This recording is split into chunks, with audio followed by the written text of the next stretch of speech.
যাদের অধিকার পাইয়ে দিতে এসছো তাদের না ভিটে মাটি হারাতে হয়।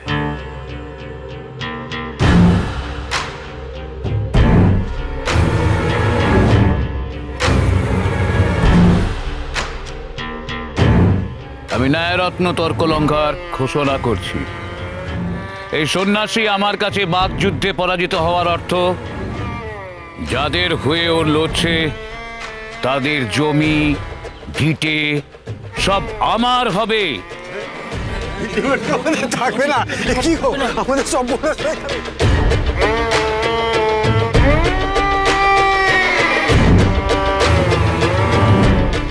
তাও হে সন্ন্যাসী, কি দিয়ে শুরু করি বলো তো? তোমার কাছ থেকে কি বা জ্ঞানের কথা শুনবো? আচ্ছা, মহামতি চাণক্যর নীতি সম্পর্কে কোনো জ্ঞান আছে? আছে বই কি ঠাকুর। আপনি জ্ঞান শোনার কথা বলছিলেন না? এই ব্যাপারে মহামতি চাণক্যই তো বলেছেন, বিষ থেকে সুধা, নোংরা স্থান থেকে সোনা, নীচ কারোর থেকে জ্ঞান, আর নিচু পরিবার থেকে শুভ লক্ষণ যুক্ত স্ত্রী গ্রহণ করা উচিত।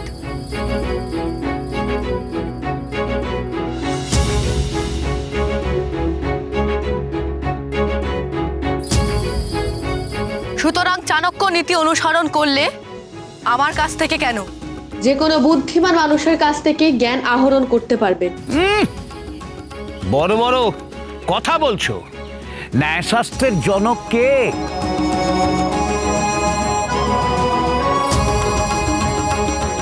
কে তৈরি করেছিল এর বিধান? সদানন্দের পিতা, তিনি অহল্যার পতি, গৌতম নামেতে খ্যাত মুনি বড় অতি। সাধারণ লোকেতে জানে অহল্যার নাম, ন্যায়ের প্রথম পুরুষ ঋষি গৌতম নাম। আচ্ছা, কাব্য করা হচ্ছে। ছড়া বাঁধলে আমার চিড়ে ভিজবে না। এমন চমকে এরকম অন্তঃবাসী গেয় মানুষদের মন ভেজাতে পারো, কিন্তু আমি ভুলবো না। বলি, ন্যায়শাস্ত্রের ভিত্তি কোথায় জানা আছে কি? ন্যায়ের ভিত্তি পোতা আছে বাস্তবের জ্ঞানে। বাস্তবকে চিনতে হয় সঠিক ব্যাখ্যা শনে। ন্যায় শিক্ষার লক্ষ্য হলো সঠিক সন্ধান, অনুমান নয়, মন গড়া নয়, বিশুদ্ধ বিজ্ঞান।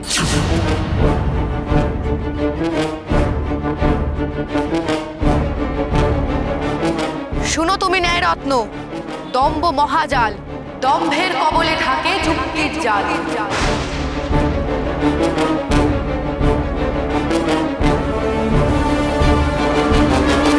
বুঝি তাই। বেশ, তাহলে তোমার মতে সবার উপরে কে? চোখ বলে আকাশমণি বরুণ, থাকেন সবার ওপরে। বজ্রদেব ইন্দ্র আর জ্যোতিষ্মান সূর্য তাকে রাখে ঘিরে।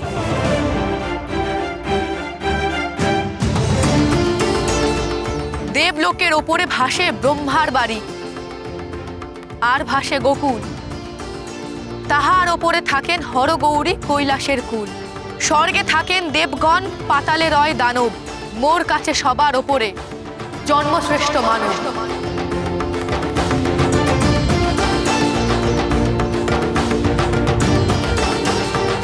অর্বাচীন মূর্খ, কি বলছো তুমি? মানব হলো শ্রেষ্ঠ, সে সবার ওপরে, এমন কথা ভূভারতে কেউ শুনেছে? দেবতা দেখিনি চোখে, বিশ্বাসে তার ঘর। দানব দেখেছি অনেক, চারিপাশে তারাই বর্বর। জাত নয়, পাত নয়, নয় কোনো দেবতার দান। মানুষই হলো অমৃতস্য, মানুষই দেবতার সন্তান। এটা কি তর্ক সভা নাকি কবি গানের আসর? আমি তো কিছুই বুঝতে পারছি না। এই অর্বাচীনের সঙ্গে আমি কি তর্ক করব?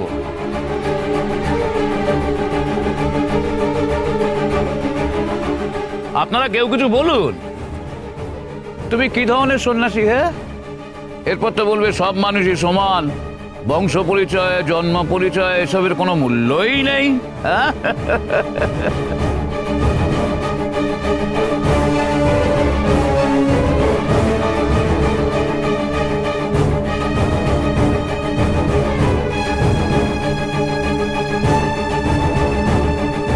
মনে করে দেখুন, সেই বৈদিক যুগ থেকে কর্মের ভিত্তিতেই কিন্তু মানুষের জাতি স্থির হতো। যারা পূজা অর্চনা করতেন তারা ব্রাহ্মণ, যারা যুদ্ধ করতেন তারা ক্ষত্রিয়, যারা ব্যবসা করতেন তারা বৈশ্য, আর যারা কায়িক পরিশ্রম করতেন তারা শূদ্র। সকলেরই সমাজে সমান সম্মান ছিল, কিন্তু তারপরে এলেন ঋষিমুনি, লিখলেন মনুসংহিতা। তারও পরবর্তীকালে একদল স্বার্থান্বেষী মানুষ এই মনুসংহিতার অপব্যবহার শুরু করলো। তারপর থেকে শুধু শোষণ আর অবিচার চলছে যুগ যুগ ধরে। অথচ এই দেশে বৈদিক যুগে জাত বংশ নিয়ে কাউকে ঘৃণা করা হতো না, তাহলে আজ কেন হবে? আমরা যদি অমৃতস্য পুত্র হই, তাহলে আমাদের মধ্যে ভেদাভেদ থাকবে কেন বলুন? মানুষ তো ঈশ্বরেরই সৃষ্টি।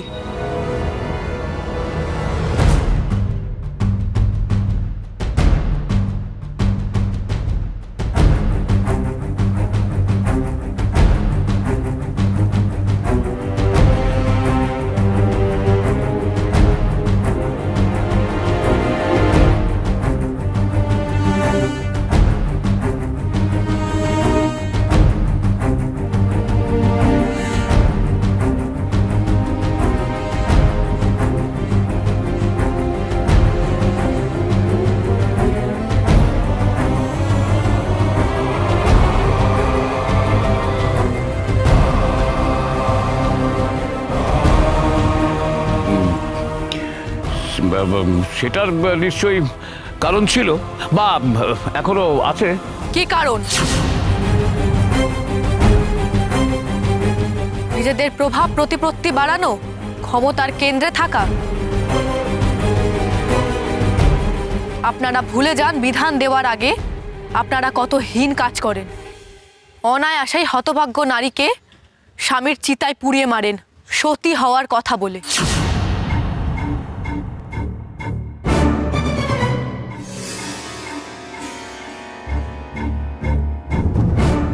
মিথ্যে অপবাদে হতভাগিনীর মায়ের মুখে গরম ঘি ঢেলে দেন গর্ভের সন্তানকে নষ্ট করার জন্য। বলুন, দেননি?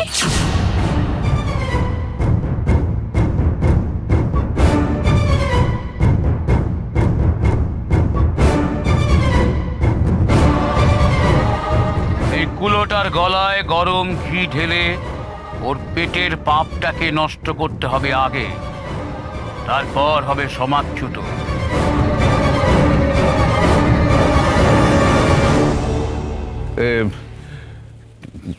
কে তুমি?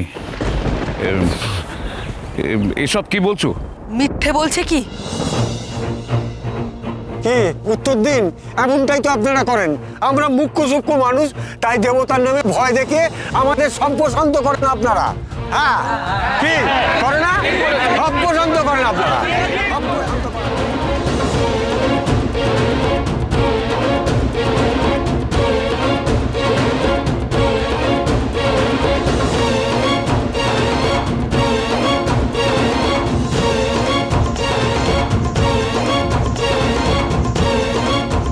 দেবতা?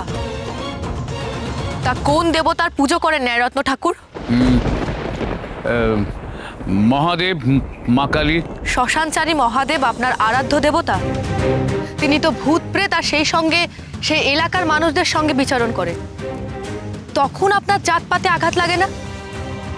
স্বয়ং দেবতারা যেখানে জাত মানেন না, শিবরাত্রির দিনে ব্যাধের পুজো নিয়ে মহাদেব যাকে শিবলোকে নিয়ে যান, সেখানে দাঁড়িয়ে আপনারা এখনো এই সব গণ্ডির মধ্যে নিজেদেরকে বেঁধে রেখেছেন কেন? কিসের স্বার্থে?